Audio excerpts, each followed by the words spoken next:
Dear friends, फिर से एक बार आप सभी लोग का स्वागत है स्टडी विथ आर के में। आज का चर्चा का विषय है संधि। यह हिंदी का एक बहुत महत्वपूर्ण टॉपिक है। तो फ्रेंड्स, अब संधि के अंतिम प्रकार विसर्ग संधि पर बात करेंगे।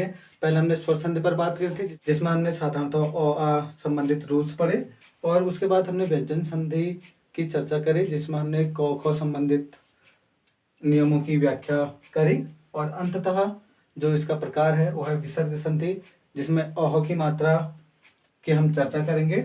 इसके भी कुछ रूल्स हैं, कुछ सीमित ही रूल हैं जो आपके परीक्षा में बहुत ही कारगर सिद्ध होंगे। तो कमेंट सेशन पर लिखिए, जो सेशन आपको समझ में नहीं आता तो हम उसको फिर से दोबारा समझाने का प्रयास करेंगे। तो विसर्ग संधि का जो पहला रूल है वो बताता है कि विसर्ग संधि का तालव्य स्व, मूर्धन्य स्व और दंती स्व में परिवर्तन हो जाना। जब विसर्ग के पहले कोई स्वर होता है तथा उसके बाद चौ या छ या फिर तालव्य स्व होता है तो उसका तालव्य स्व बन जाता है। जैसे निह प्लस चिंत, अर्थात विसर्ग के बाद चौ है तो इसका निश्चिंत हो जाता है। इसी प्रकार जब विसर्ग से पहले ई या उ होता है, उसके बाद क ख ट ठ प या फिर फ होता है तो उसका मूर्धन्य स्व बन जाता है। जैसे निह प्लस फल निष्फल हो जाता है, जैसे निह प्लस ठूर निष्ठुर हो जाता है। किंतु इसका अपवाद जो है, एक्सेप्शन जो हो गया, दुह प्लस ख दुख हो जाता है। यहाँ पर ये नियम लागू नहीं होता है, क्योंकि विसर्ग के बाद ख है तो इसका तब भी स्व में परिवर्तन नहीं होता है। दंती स्व की बात करें, यदि विसर्ग के बाद तो या फिर दंती स्व होता है तो इसका दंती स्व में परिवर्तन हो जाता है। जैसे नमः प्लस ते तो इसका मेल नमस्ते हो जाता है। तो दुह प्लस साहस, इसका संधि क्या होगा, आप मुझे कमेंट सेक्शन पर लिख के बताएंगे।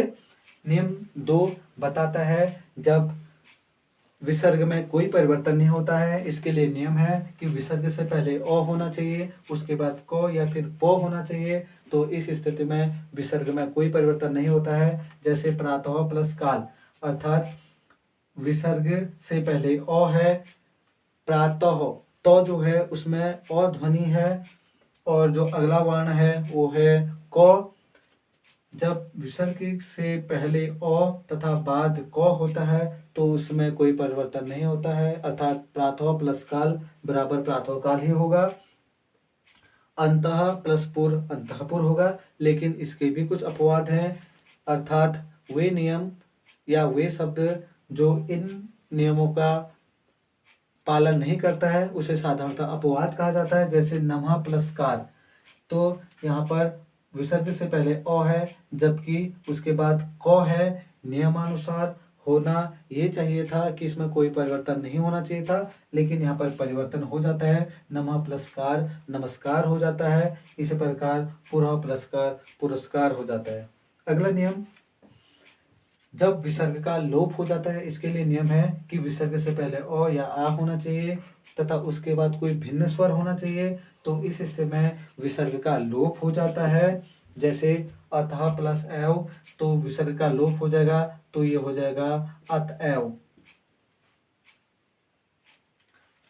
उसके बाद विसर्ग का लोप होने संबंधित नियम है कि विसर्ग के बाद अगर र है तो इसमें जो स्वर है वो दीर्घ हो जाता है। जैसे निह प्लस रू, छोटी नी की मात्रा है विसर्ग से पहले और उसके बाद र है, तो इस छोटी की मात्रा का बड़ी की मात्रा हो जाएगा और विसर्ग का लोप हो जाएगा, अर्थात निह प्लस रोग निरोग हो जाएगा। ऐसी निह प्लस रव क्या होगा, मुझे कमेंट सेक्शन पर लिख के बताएंगे। रूल नंबर 4 है कि जब विसर्ग का ओ बन जाता है, इसके लिए नियम है कि विसर्ग से पहले अ होना चाहिए, उसके बाद तीसरा चौथा या फिर पांचवा वर्ण होना चाहिए, जिसकी चर्चा हम कर चुके हैं पहले ही। जैसे क ख ग घ ण, अर्थात ग घ ण किसी वर्ग के तीसरा चौथा और पांचवा वर्ण होंगे, या फिर य र ल व या ह में से कोई वर्ण आता है तो उस स्थिति में विसर्ग का ओ की मात्रा हो जाता है। जैसे मनहा प्लस रथ, अर्थात विसर्ग से पहले अ है तथा उसके बाद र है, तो इस स्थिति में इस विसर्ग का ओ की मात्रा हो जाता है, अर्थात मनहा प्लस रथ मनोरथ हो जाएगा। इस नियम के भी कुछ ऐसे अपवाद हैं जो इस नियम का पालन नहीं करता है, जैसे पुनः एवं अंतः से विसर्ग का र हो जाता है, इसमें ओ की मात्रा नहीं बनता है। जैसे पुनः प्लस जन्म पुनर्जन्म होता है, ऐसे अंतः प्लस धान अंतर्धान हो जाता है।